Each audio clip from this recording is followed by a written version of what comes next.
Hola, soy Pedro Salinas en otro episodio de Bitácoras Maleñas. Y esta semana inicia pletórica, preñada de noticias vinculadas al caso Sodalic.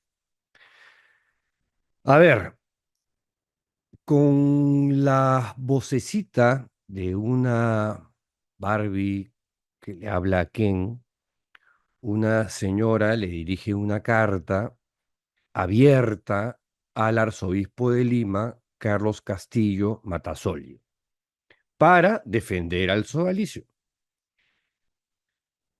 Y es que las reacciones más tronantes, más resonantes, se han y vienen escuchando desde la expulsión del cura Jaime Berte, ¿no? El sodalite más importante después de la figura de Luis Fernando Figari, el fundador de esta controversial sociedad de vida apostólica, que claramente viene dando manotazos de ahogado y que viene reaccionando y respondiendo como si se tratase de un animal herido de muerte. Y en lugar de reclamar abiertamente al Papa Francisco, las reacciones o respuestas o réplicas se las vienen endosando a personas que no tienen nada que ver con el Papa, ¿no? En este caso, se quejan ante el arzobispo de Lima, Carlos Castillo. En esta misiva, esta señora que dice que tiene 3 hijos y 4 nietos en la denominada familia Sodalite, la familia Sodalite es el Sodalicium, pero no solo el Sodalicium, también el MBC, que es el Movimiento de Vida Cristiana, que depende del Dicasterio para los Laicos, las fraternas, las siervas, entre los principales tentáculos de esta organización.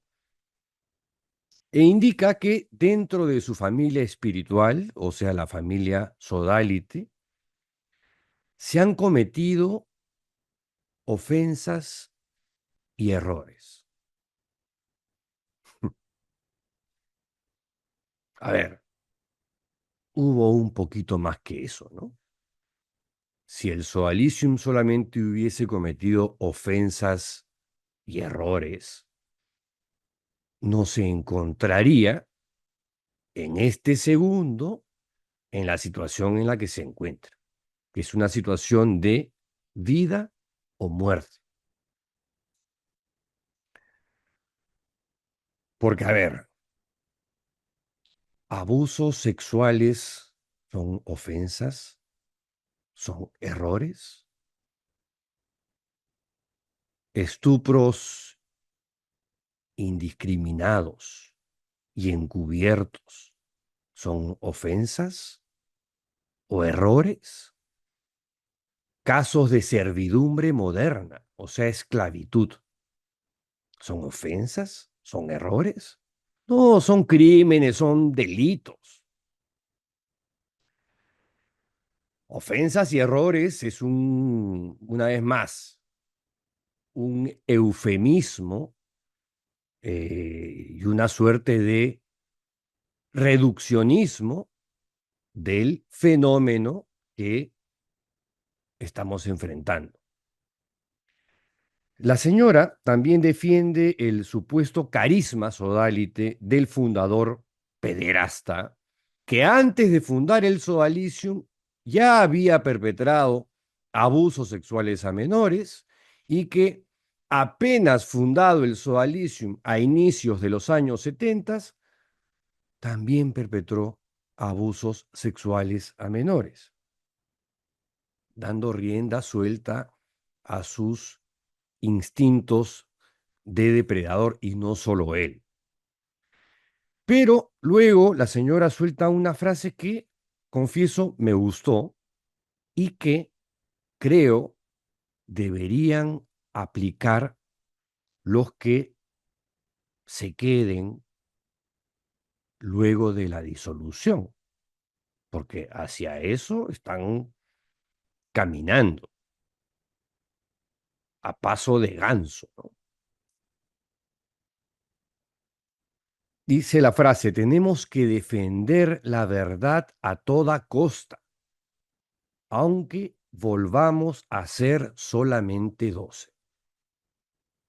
Y esa frase, si van hacia la disolución, deberían hacer la suya aquellos que, bien intencionados y luego de un proceso de desprogramación mental, quieran iniciar un movimiento religioso, humanitario o qué sé yo, obviamente con otro nombre, ¿no?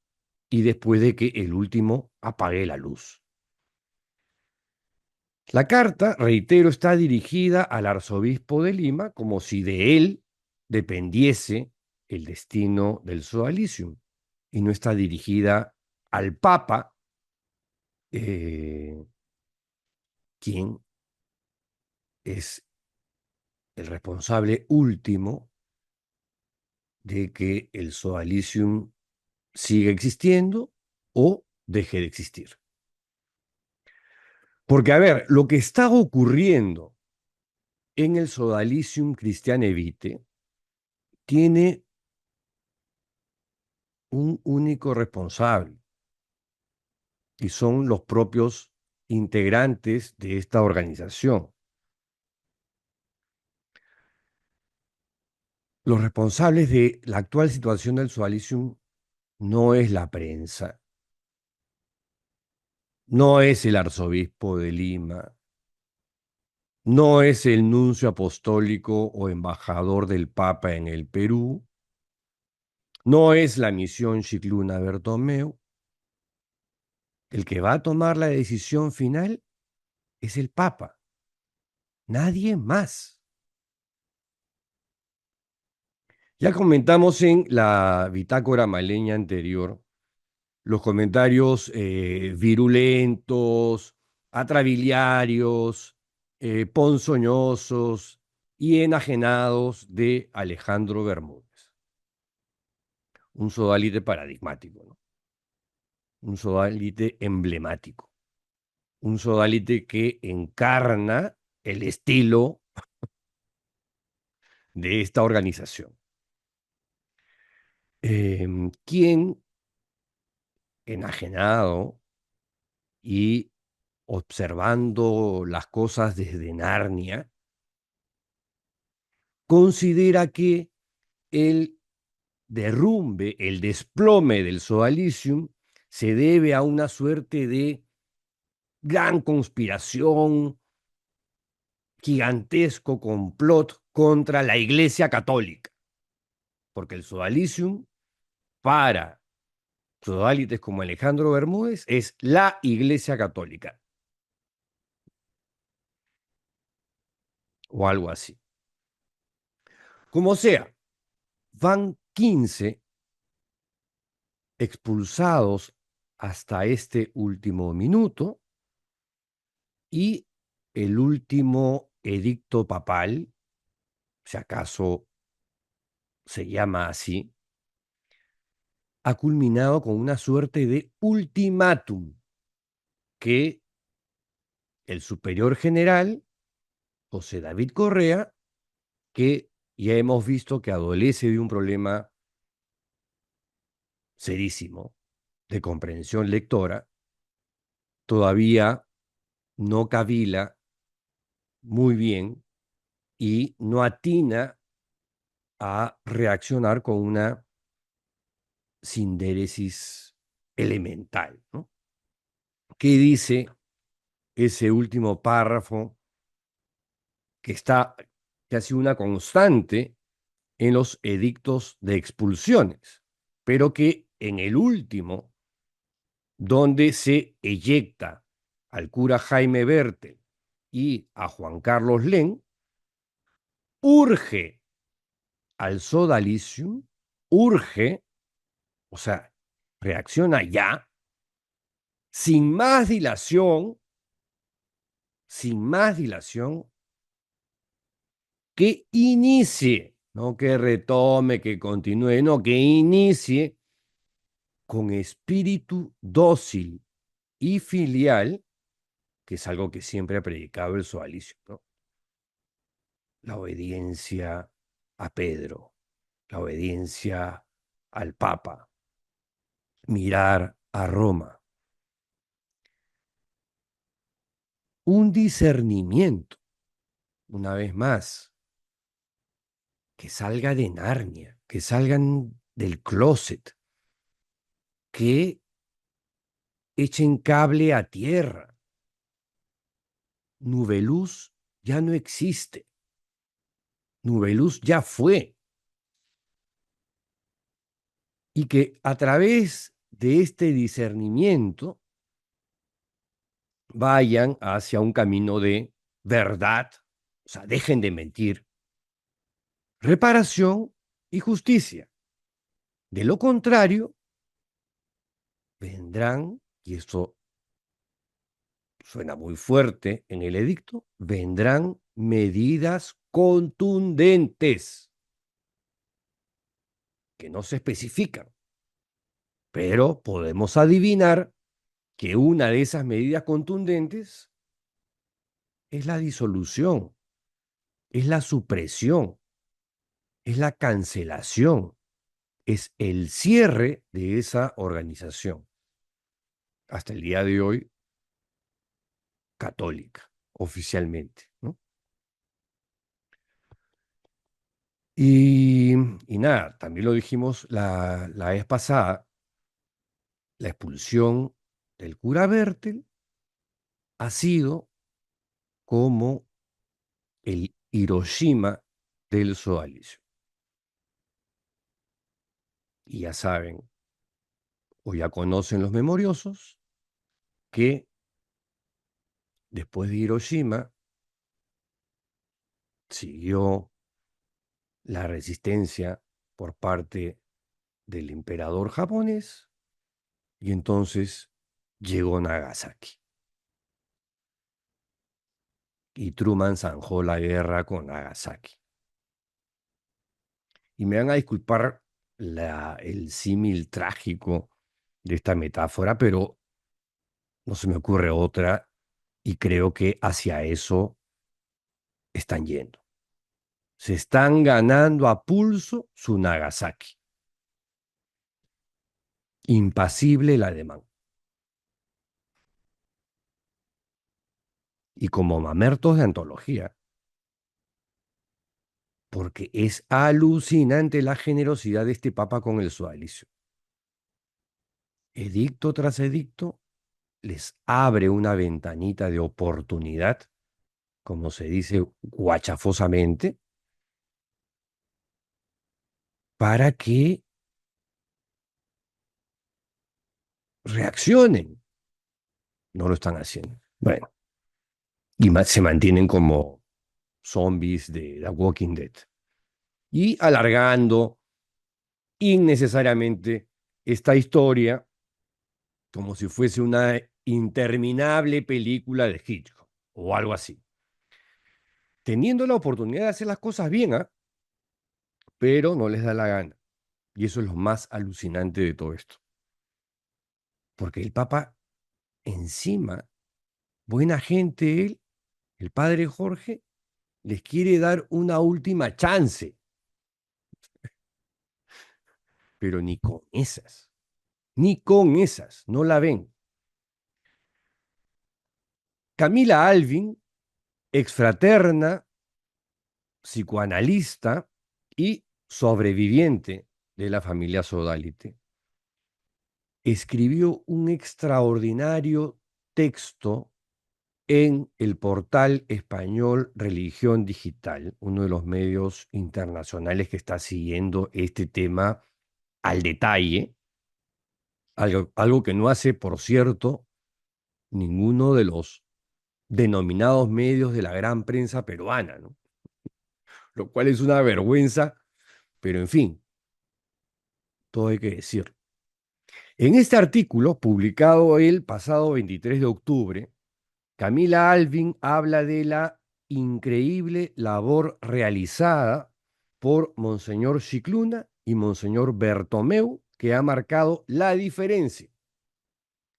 Poner a las víctimas en el centro, investigar con profesionalidad y acompañar el proceso abierto hasta su decisión definitiva, sin ceder a los brutales ataques a los que se le somete. Sigo con las reflexiones de Camila Alvin porque me parecen sumamente oportunas y pertinentes y convenientes para este momento. Dice, las instancias y metodologías seguras creadas por la misión especial Scicluna Bertomeu parecen haber incomodado y mucho a los superiores del sodalicio. En los últimos meses hemos sido testigos de un movimiento alarmante que busca silenciar las investigaciones. Con una soberbia inaudita, no dudan en amenazarles con llevarles ante los tribunales peruanos, no obstante su condición diplomática. Y párrafos más abajo dice, porque es un artículo largo, quiero destacar, dice Alvin, que la iniciativa de la misión Scicluna Bertomeu, al sacar a la luz con valentía los casos de manipulación y abuso sexual en el Sodalicium Christiane Vitae, no es solo una búsqueda de justicia, es un intento de curar heridas que la sociedad se niega a enfrentar. Y va rematando. Por ello, la feroz resistencia del actual sodalicio, el mismo de siempre subraya, a esta y otras investigaciones revela su preocupación mayor: preservar las fuentes y el destino del dinero de la institución. Lo que quiero enfatizar, dice Camila Alvin, brasileña, es que la negación sigue siendo el patrón principal del comportamiento del sodalicio. Parecen preferir su extinción a reconocer la verdad.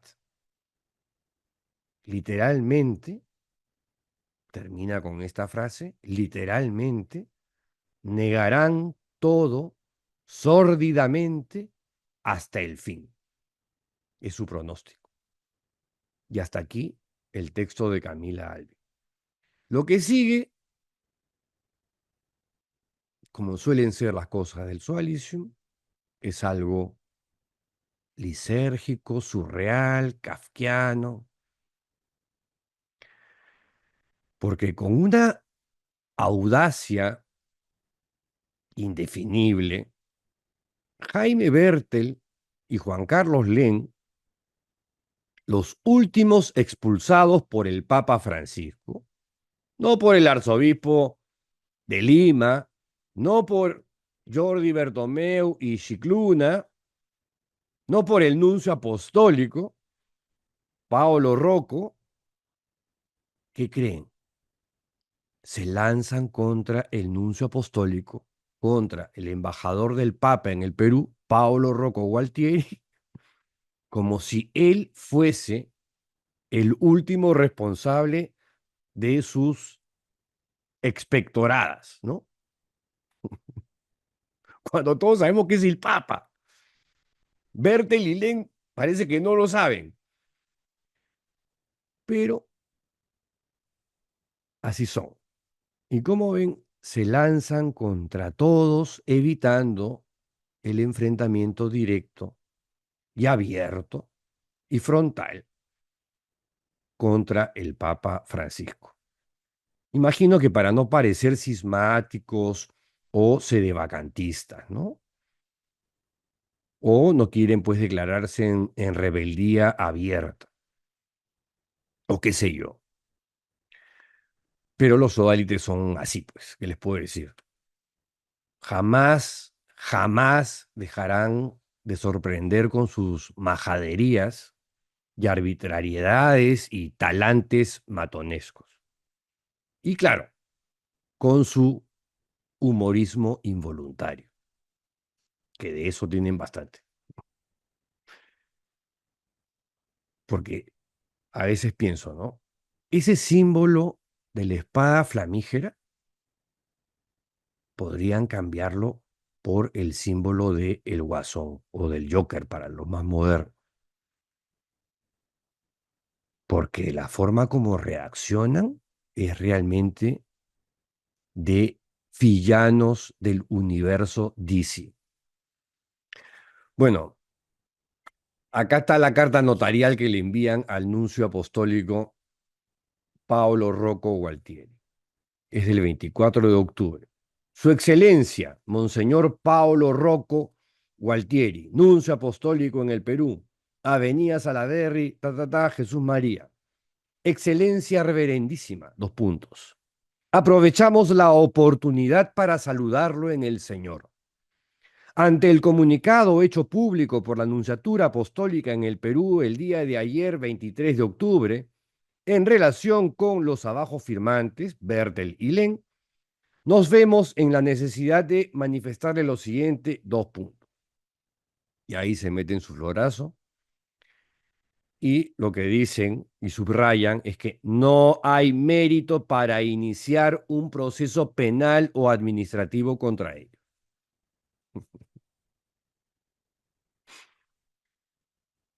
Y que las cosas que le han puesto ahí en el edicto nada tienen que ver con la verdad y son difamatorios. Por lo que requerimos una rectificación inmediata. En el comunicado de la Nunciatura se afirma que uno de nosotros está implicado en un abuso sexual, lo cual es absolutamente falso.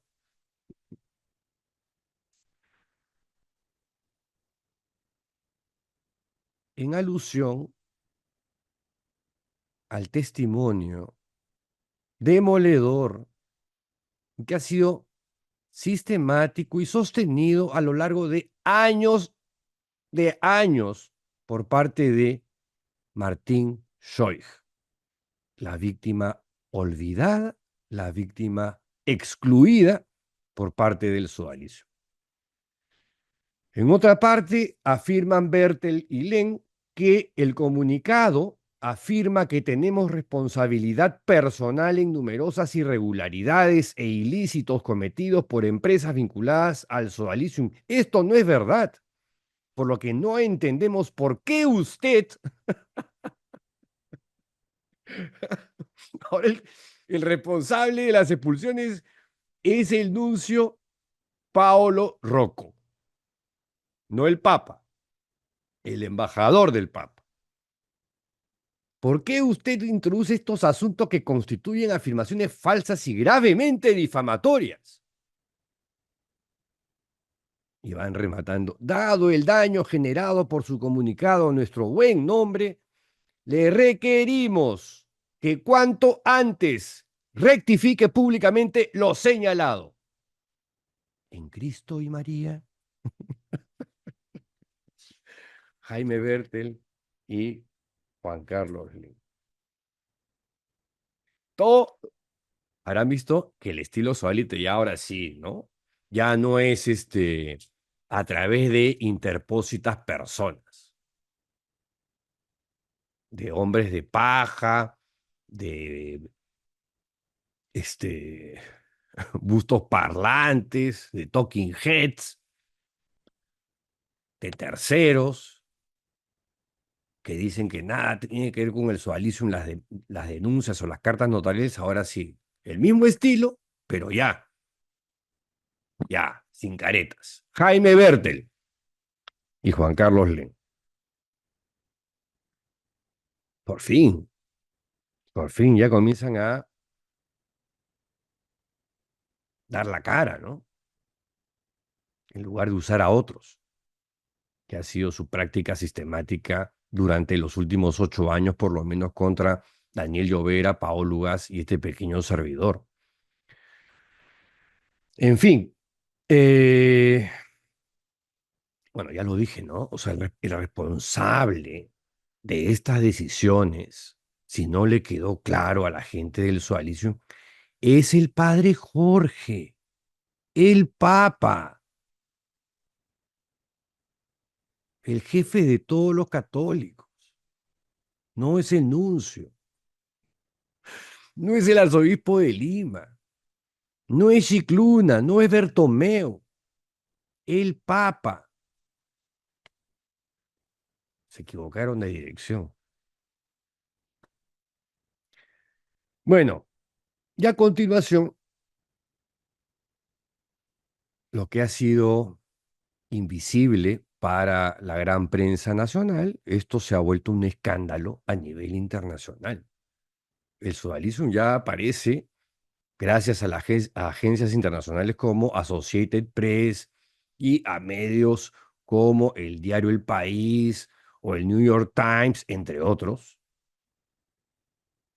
El caso ya ha agarrado un vuelo bastante importante.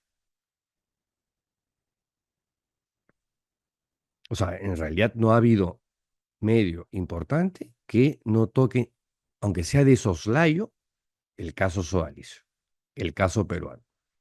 Bueno, Martín Schoich, el exodálite, autor del blog Las líneas torcidas, la víctima negada por Jaime Bertel, fue entrevistado hace muy pocos días, nada menos que por Vida Nueva. Vida Nueva es un portal digital que aparece semanalmente, es una revista periodística especializada en temas vaticanos, manejada, dirigida por jesuitas. Es la revista que lee religiosamente todas las semanas el padre Jorge. Y en esta entrevista que le hacen a Martín Schoich, empieza diciendo lo que el Sodalicium obviamente no quiere ver, ¿no? Y no quiere entender y no quiere comprender, que esta institución hoy se encuentra bajo la lupa del Vaticano, no de la Nunciatura Apostólica en el Perú, no del Arzobispado de Lima. ¡Despierten! Del Vaticano. Y esto lo dice Vida Nueva, no lo dice Martín. Eh, o sea, del Papa Francisco, una vez más. Y añade Vida Nueva. Y con pruebas más que fehacientes de abuso de toda índole y corrupción.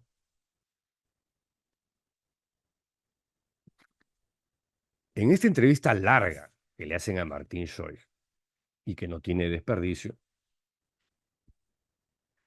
le pregunta el periodista José Beltrán a Martín, ¿qué cree que ha sucedido para que el Vaticano mueva ficha en un caso que parecía estancado?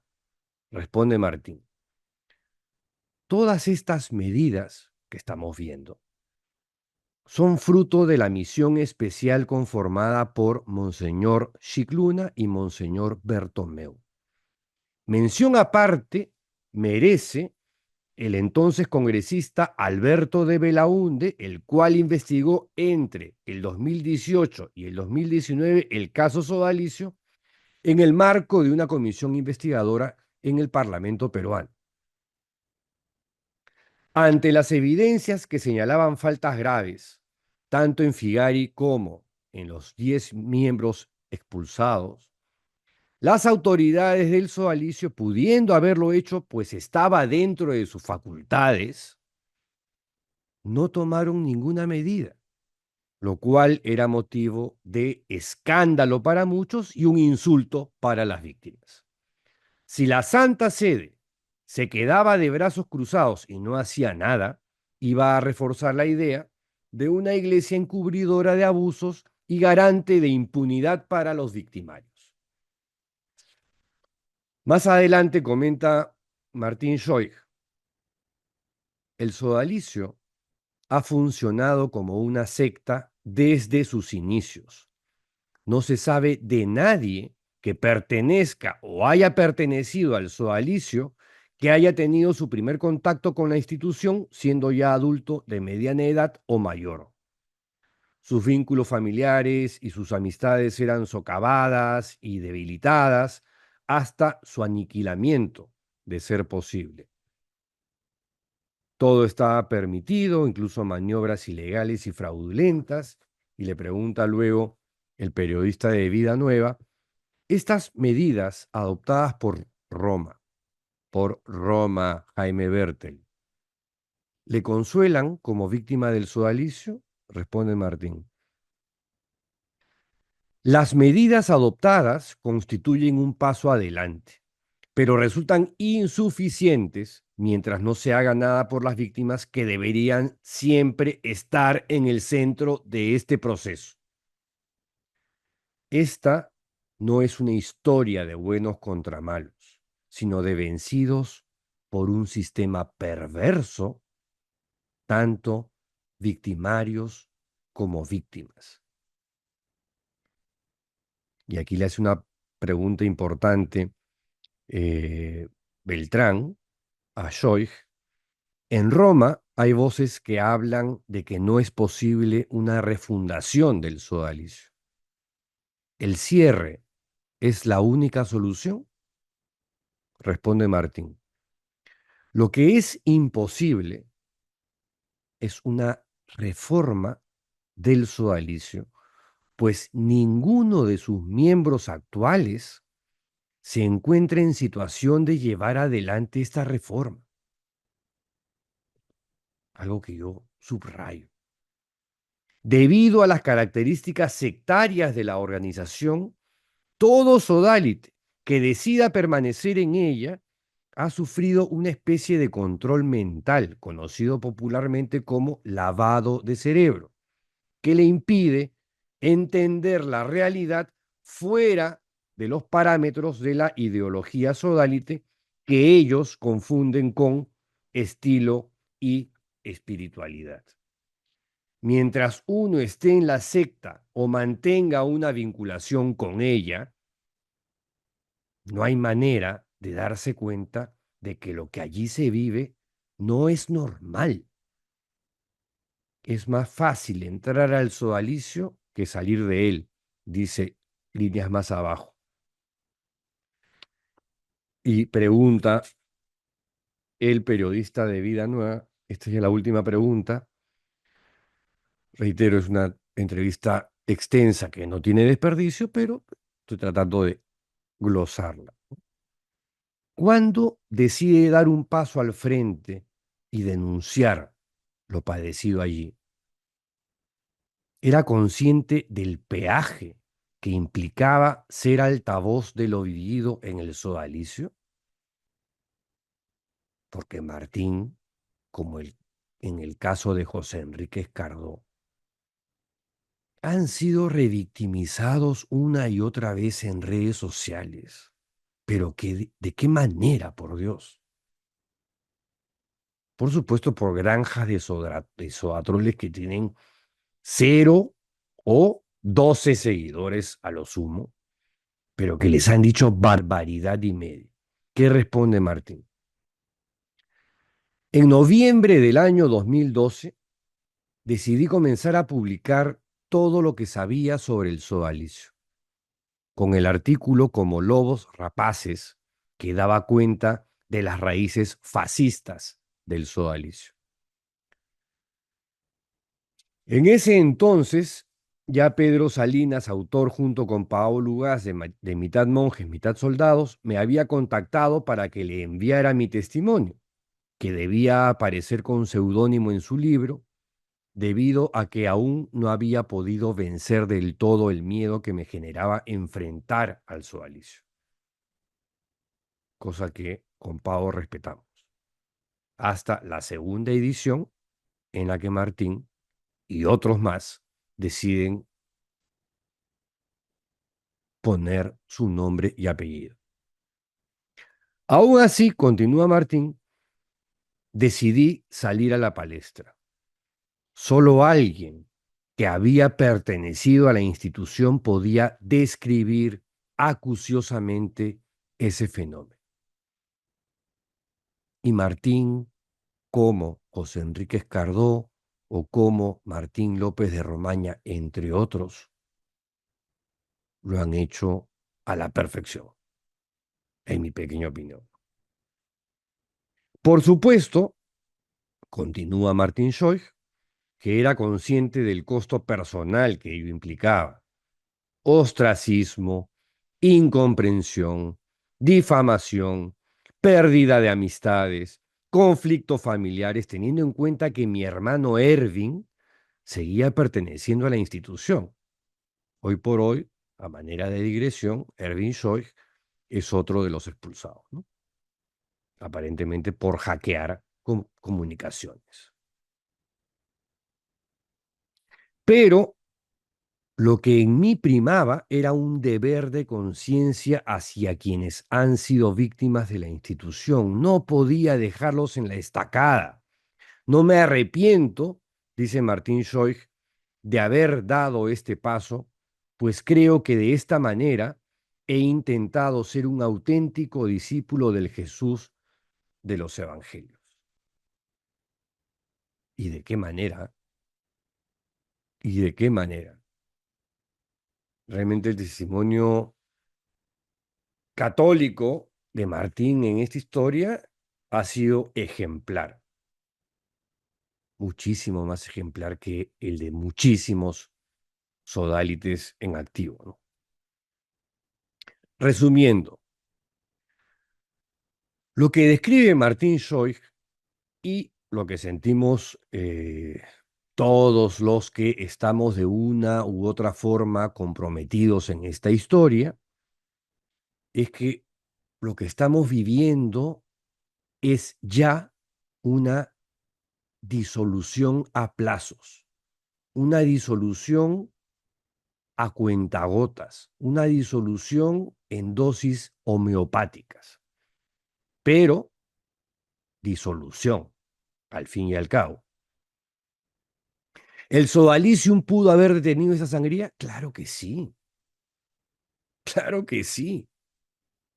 Desde que se evacuó el informe de la primera comisión, de la comisión de ética,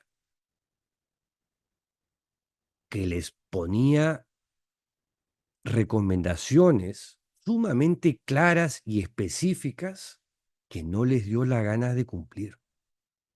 Y como no les dio la gana de cumplir, esa comisión que actuó ad honorem, a pesar de que le ofrecieron un pago y lo rechazaron, contrataron una segunda comisión, una comisión de aspecto un poquito más mercenaria, más sicaria, que en ese caso evacuó un informe más acorde con los intereses del sodalicio, donde Figari actuó solo, Germán Doig actuó solo, Virgilio Lillevalle actuó solo, y no estaban conectados el uno con el otro, no había una cultura de abuso, eran manzanas podridas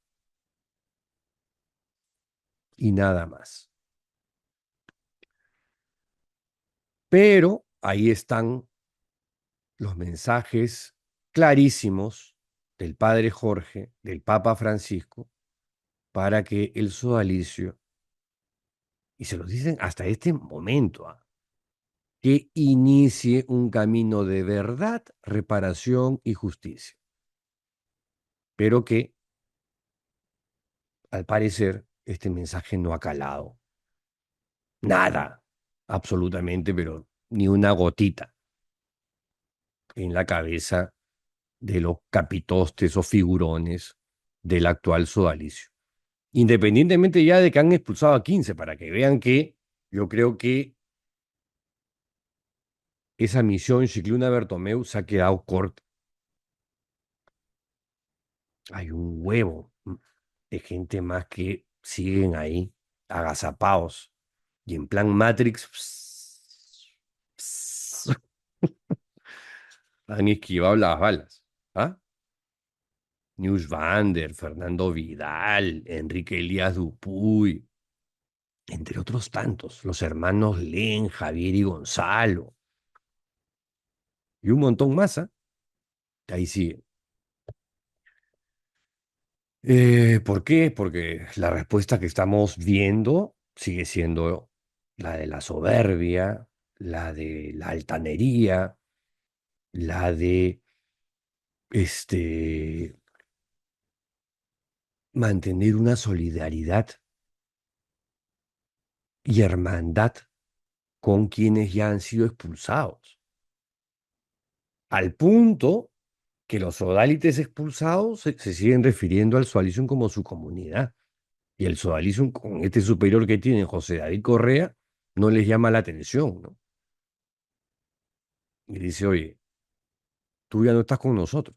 No, los deja actuar. Lo que denota, si me preguntan, que José David Correa no es el superior que esté a la altura de estas circunstancias sumamente jodidas que está viviendo el Sodalicio.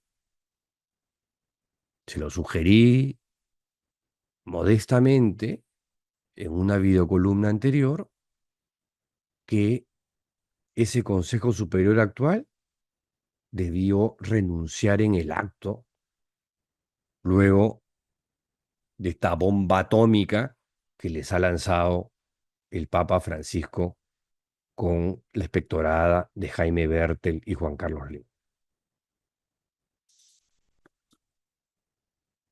Bueno, piensan que ellos los pueden resolver. Yo creo que no, con lo cual José David Correa pasará a la historia de la historia contemporánea de la Iglesia Católica en el Perú como el piloto del Titanic, como el capitán de la lancha de Gilead. En Hildebrand, en sus 13, el último viernes, Rodolfo Sánchez Aizcorbe, a quien no tengo el gusto de conocer, pero es uno de los columnistas semanales del semanario, alguien que yo sepa, no tiene ninguna vinculación con el sodalicio, es alguien que escribe con independencia, señala: la implicación de los miembros más prominentes del sodalicio en toda la trama de abusos nos lleva a una primera conclusión, dos puntos, que no se trata de la acción de individuos aislados, sino de un accionar de la organización como tal. Una segunda conclusión se deriva de la sistematicidad de los abusos. El sodalicio parece haberse constituido como una máquina de represión y control físico, psicológico y sexual. O sea, a lo que voy es, ¿cómo alguien que no tiene nada que ver con el caso, que es un observador independiente, externo, ajeno a la supuesta conspiración global, universal, financiada probablemente por Soros o por los masones o por sabe Dios quién, dice cosas con un sentido común tal que, sí pues, oye, eso es lo que está pasando? ¿Por qué no ven las cosas como son? Y termina diciendo Rodolfo Sánchez Aycorbe: el sodalicio parece haber constituido en suma, antes que una organización con fines espirituales, una estructura de poder absoluto y de sadismo y satisfacción sexual depravada sobre sus miembros más vulnerables. Como tantas veces a lo largo de la historia, Dios y la creencia en el otro mundo fueron instrumentalizados por el sodalicio con fines muy terrenales. O sea, en el nombre de Dios han perpetrado una serie de atrocidades a lo largo de más de 4 décadas, por lo menos. Y esta semana, el portal norteamericano Crux, otro de los portales especializados en temas vaticanos y de iglesia, que ha seguido a pie juntillas lo que está ocurriendo con el caso Sodalicio,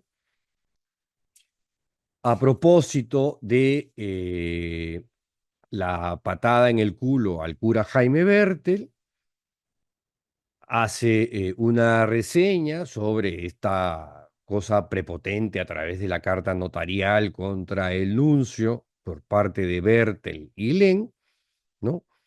Donde sugieren que podrían emprender acciones legales contra la nunciatura, y describe a Bertel como el zar financiero del Sodalicium Christiane Vitae y el arquitecto de su imperio financiero. También, dato interesante, tendría vínculos con 2 personas que han presentado una denuncia penal contra Bertomeu por presunta violación del secreto profesional, en alusión a Juliana Cacha y Sebastián Blanco. Y lo dice acá, se trata de la laica peruana Juliana Cacha Arana y el laico Sebastián Blanco, quienes el año pasado solicitaron ser entrevistados por Scicluna y Bertomeu. Se les dio una cita y, como Scicluna había perdido su vuelo, fueron entrevistados por Bertomeu. Cuando se hicieron públicos los detalles de su conversación, Cacha y Blanco presentaron una denuncia penal contra Bertomeu, presumiendo que él debía haber revelado la información. Párrafos más abajo. Las sospechas de que tanto la denuncia de Cacha y Blanco como la carta de Bertel y Len son parte de un esfuerzo coordinado para desacreditar la investigación del Vaticano, se han visto reforzadas por los vínculos comerciales y personales entre las distintas partes. Y este dato es interesante porque yo no lo conocía. Blanco, por ejemplo, es hermano, ese dato sí lo conocía, es hermano de Ignacio Blanco, secretario personal de Figari durante mucho tiempo, quien dejó el sodalicium en el 2018 y quien actualmente también mantiene una relación con Cacha. Cacha y los hermanos Blanco también participan conjuntamente en la asociación Persona, Vida, Familia, fundada por Cacha en 2019 y donde a partir del 2020 Cacha se desempeñaba como presidente, Sebastián como secretario e Ignacio como tesorero. Según una ficha de perfil disponible en la Superintendencia Nacional de Registros Públicos del Perú, SUNARP, que exhibe Crux, un abogado llamado Gonzalo Flores Santana se desempeña como apoderado de la agrupación.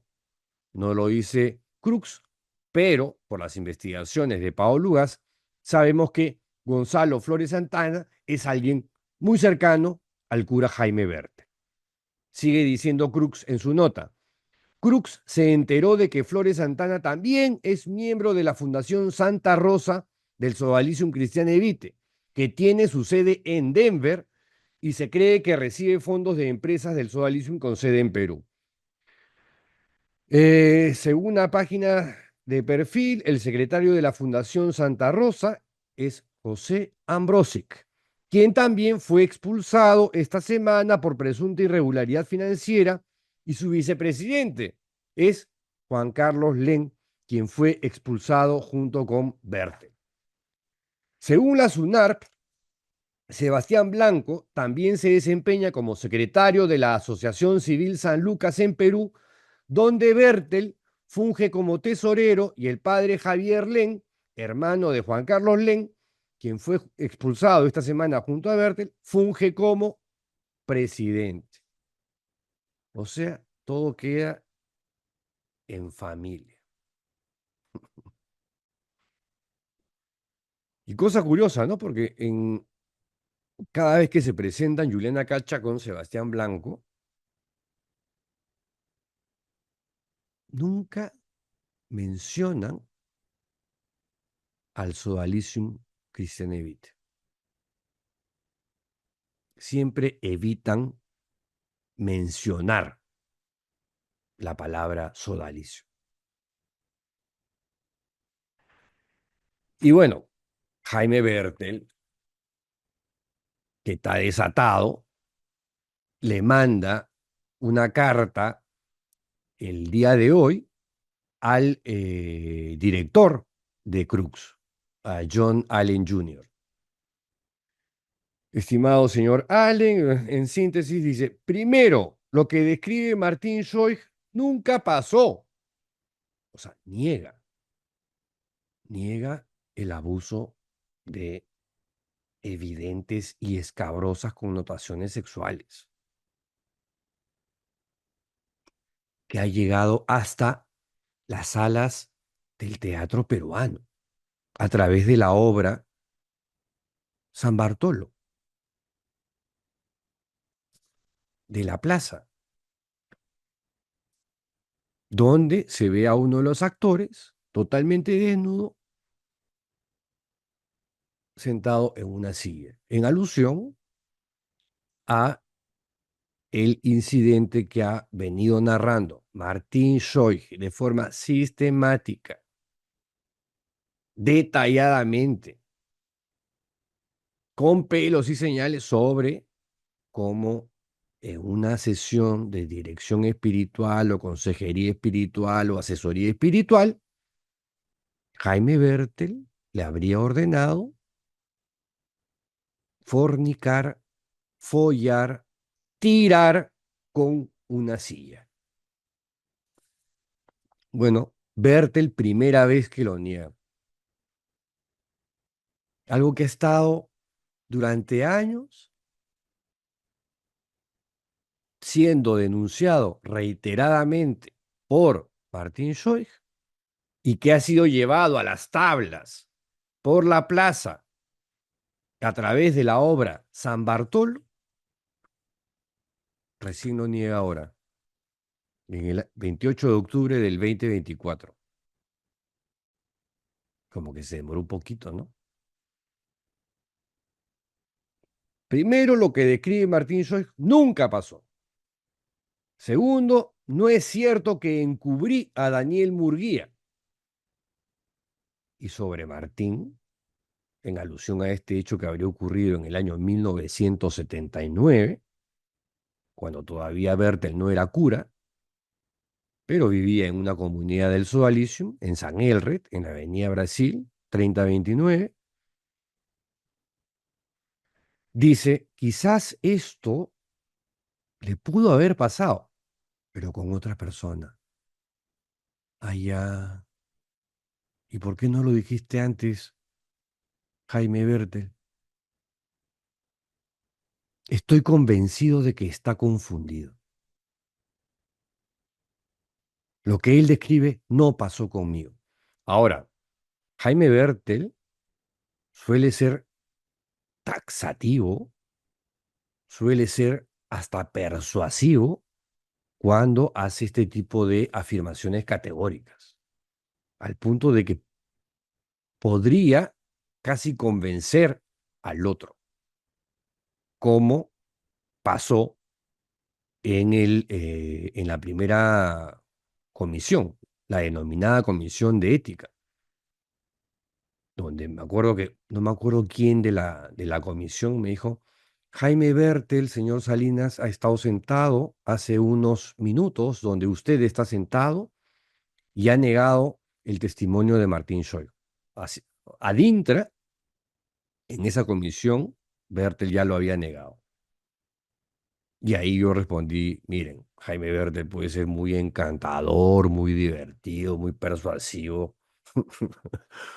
muy contundente en sus afirmaciones, pero Jaime Bertel cuando miente, wow, qué manera de mentir. Pero ni el diablo miente así, por Dios. Y esto yo lo digo con la experiencia de haber revisado una por una las carpetas fiscales donde Jaime Bertel ha declarado ante la fiscalía y ha mentido con Roche en más de una oportunidad.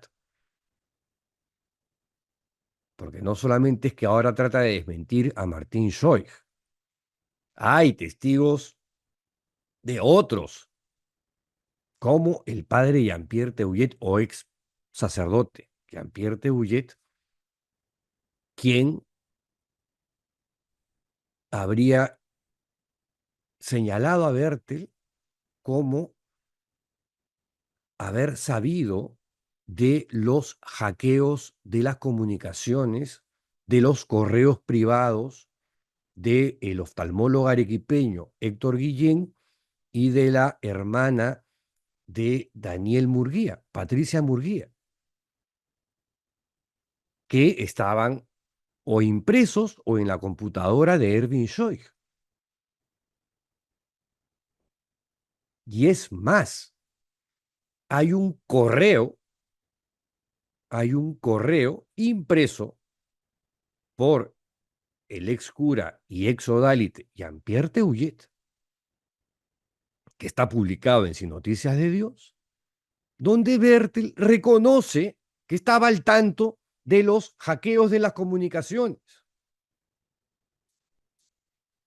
Que si le preguntan ahora a decir, no, no, Salinas está confundido. Teuillet también está confundido. Todos estamos confundidos. El único que no está confundido es Bertel. Lo que él describe no pasó conmigo. Es más, dice, su historia se consideró inverosímil. Sí, ¿quién la consideró inverosímil? Bueno, un abogado norteamericano contratado por el Sodalicium, pagado por el Sodalicium. ¿Quién manejaba la chequera en el Sodalicium? Ah,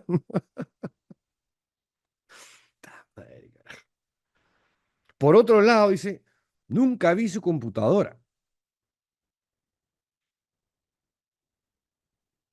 Yo no sé si hay alguien que haya sostenido que Bertel vio la computadora. Los testimonios señalan que el que vio la computadora fue Eduardo Regal,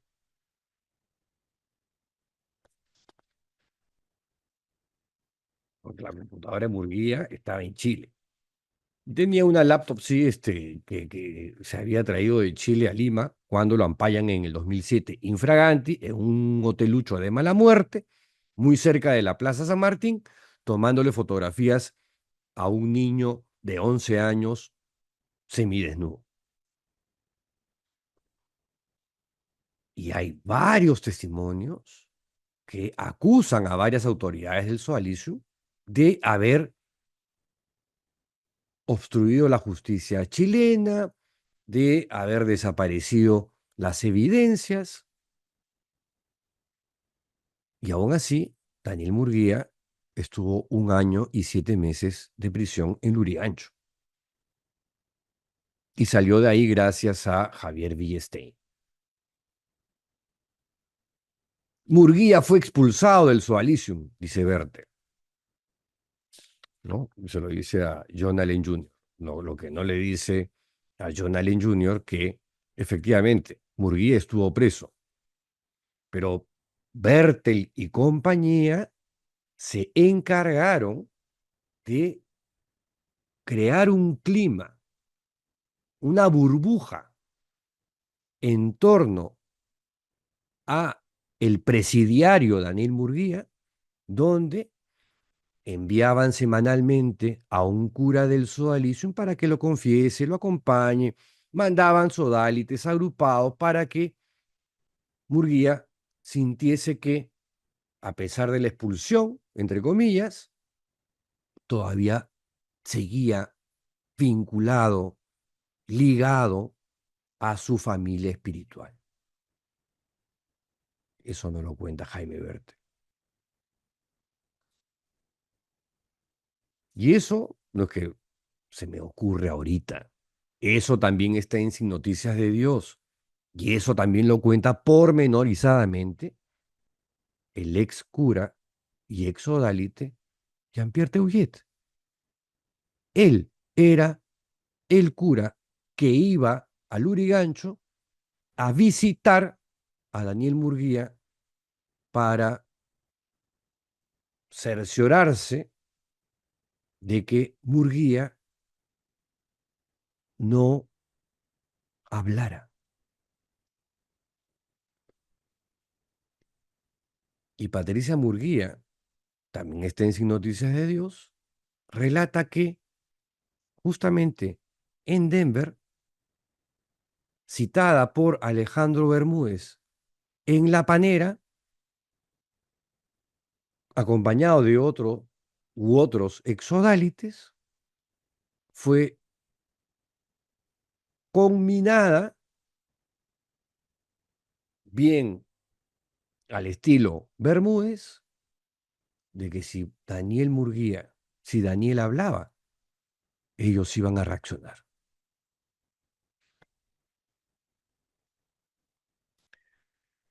Bueno, y así comenzamos otra semana,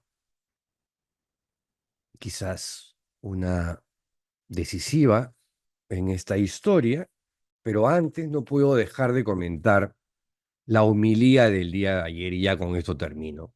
La homilía del día de ayer de el cura Chali Riva en la parroquia de Camacho, ¿no? La principal parroquia de El Sodalicium en Lima, donde eh, habla de miopía, de visiones sesgadas de la realidad, en alusión al arzobispo de Lima, Carlos Castillo.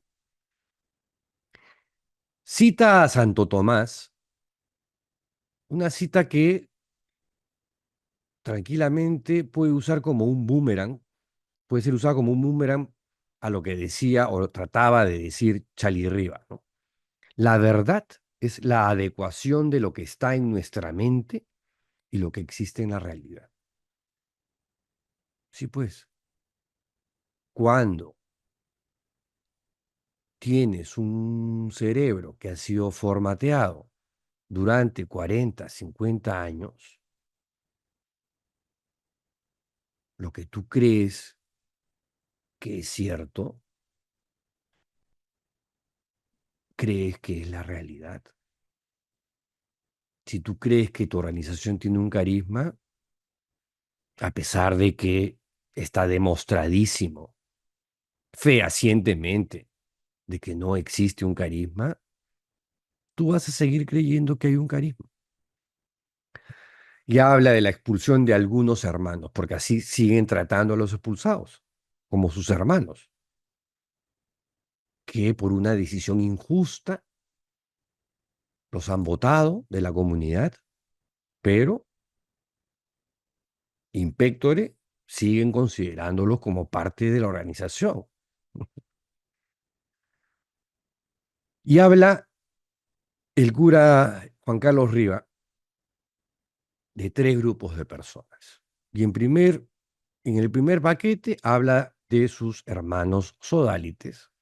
Charlie Riva, él mismo es un sodálite, y habla de los casos aislados de abuso sexual.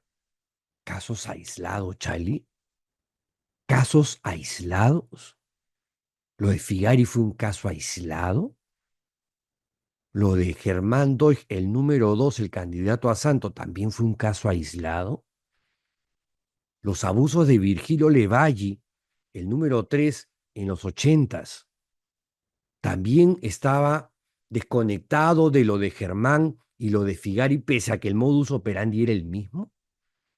El hecho de que gente como Jeffrey Daniels o Daniel Murguía hayan estado muy cercanos a pederastas, a depredadores sexuales como Figari y Germán Doig, y se hayan vuelto replicantes, ¿son casos aislados? No, pues, no, o sea, Charlie, trata de abrir un poquito tu cabeza, que salga el paracaídas. Si el paracaídas no se abre, te vas a sacar la mierda. Aún hoy nos cuesta comprender y tener una verdadera empatía. Eso es verdad. Eso es verdad. Que lo digas ya es un avance. Ahora, sé consecuente, pues, ¿no? Sé congruente con lo que estás diciendo. Tenemos un ángulo ciego, también es verdad, para comprender lo que ha sucedido en su real dimensión. Absolutamente cierto. En el segundo grupo, eh, es una suerte de exhortación, se refiere a las autoridades eclesiásticas y en este caso sí, al padre Jorge, al Papa Francisco, a quien él llama el Santo Padre, em, pero también le mete su codazo al arzobispo de Lima y al ya célebre artículo publicado en las páginas del diario español El País, donde lanza la hipótesis de que el sodalicium no es salvable,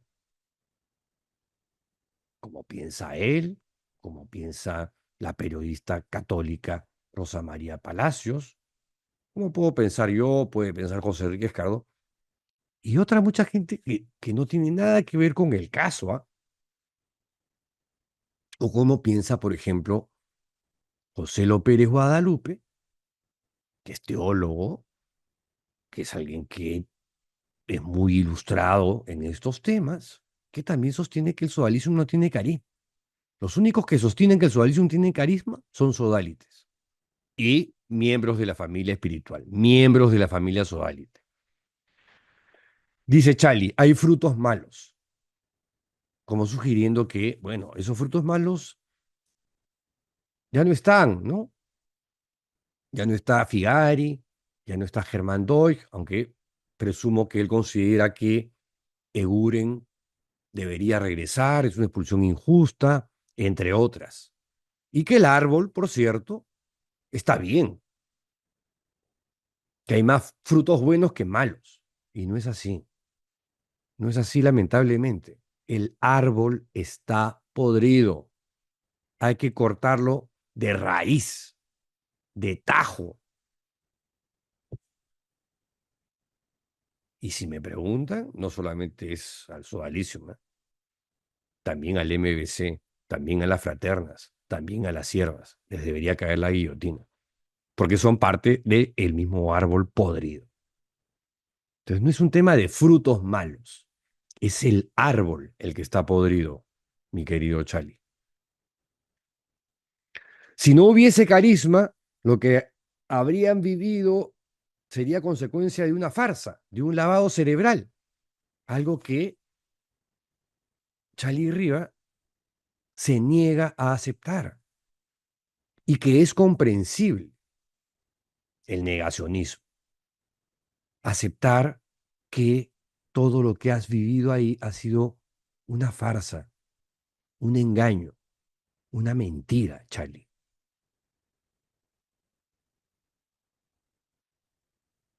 Sorry que te lo diga yo, pero creo que esa es la verdad. Los indujeron a vivir en el engaño. Y eso es lo que hemos descubierto a punta de terapia, psicoanálisis, psiquiatras, psicólogos y medicación. Muchísimos de los que pasamos por ahí. Y para que veas que las obras no son tan buenas, muchos de los que hemos transitado por el sodalicium hoy por hoy estamos alejados de la religión, estamos alejados de la Iglesia Católica, agnósticos como en mi caso, ateos como en el caso de José Enrique Escardó y otros que simplemente les va y viene el tema religioso. No han perdido su espiritualidad, que se traduce en el arte o en otras cosas. Por suerte, ¿no? Hay otros que sí están más jodidos. Hay otros que también no han perdido su fe. Y eso, literalmente, los ha mantenido con vida.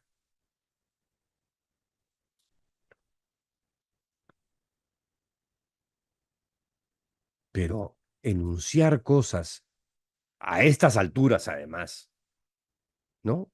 27 de octubre del 2024, ya cuando sabes que estás con el agua hasta el cuello y ahorita se te pone a la altura de la nariz, como un poco tarde.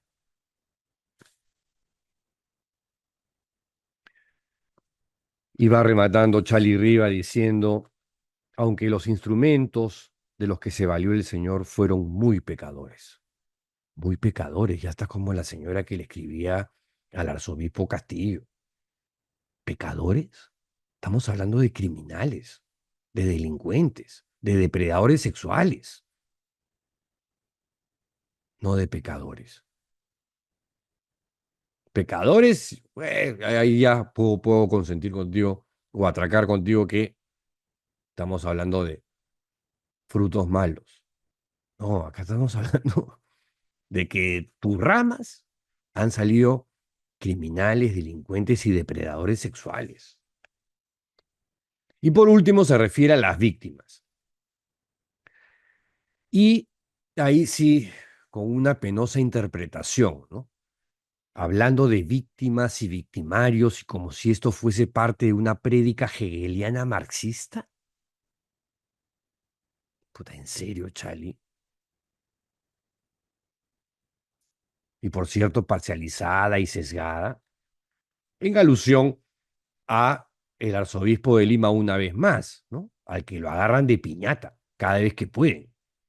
Pobre arzobispo de Lima y futuro cardenal. Y claro, dice Charlie, esta visión polarizada suscita enfrentamientos. ¿Y cómo crees que se van las víctimas o los sobrevivientes o como quieras llamar a la gente que dañaron de por vida en las comunidades sodálites? Que se vayan felices, que olviden, que no jodan, que perdonen, como se los pides tú después. Y hablas de estas víctimas, pues se vuelven resentidas, rencorosas, con odios, miedos, tristezas. Qué feo que alguien sea así, ¿no? No, pues, no, todo mal, ¿ah? Todo mal. La verdad que he visto dos veces tu homilía, Charlie, de ayer. Y, ¿qué te puedo decir? Me dio mucha pena. Por más que hablas de la falta de empatía, debiste ser más empático. No lo fuiste. Me dicen que hay un cura en Arequipa que ya vio la luz, el padre Marcio, brasileño, y que él sí aparentemente ya está en un momento, claro, un poco Tarzán también, ¿no? Ayer también, en su homilía en Arequipa, muy distinta a la de Charlie Riva, recién se da cuenta de que en el Sualizum se han perpetrado abusos de tal magnitud que han dañado gente de por vida.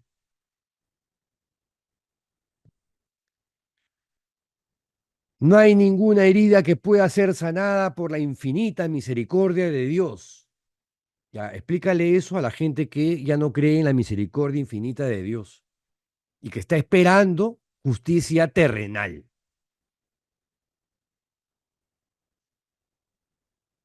¿Cómo hacemos ahí? Por lo tanto, concluye Charlie Riva, es necesario asumir las responsabilidades, saber pedir perdón y saber perdonar. Eso le estás pidiendo a las víctimas, a los sobrevivientes, que perdonen y que ya no jodan más y cerremos el círculo de la reconciliación.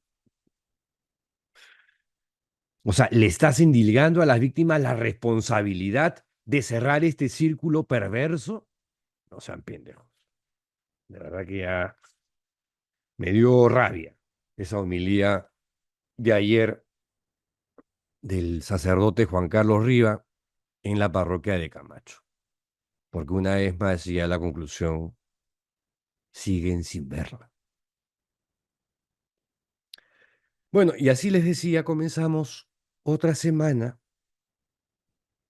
quizás decisiva, en esta historia de abusos, en esta historia de impunidad hasta el momento, con expulsiones que se caían de maduras hace rato, ha tenido que intervenir el mismísimo padre Jorge, el mismísimo Papa Francisco, para poner las cosas un poquito en orden. Y después de 24 años, un poco Tarzán también, pero por lo menos sí, muchos comenzamos a ver algo de justicia en esta historia.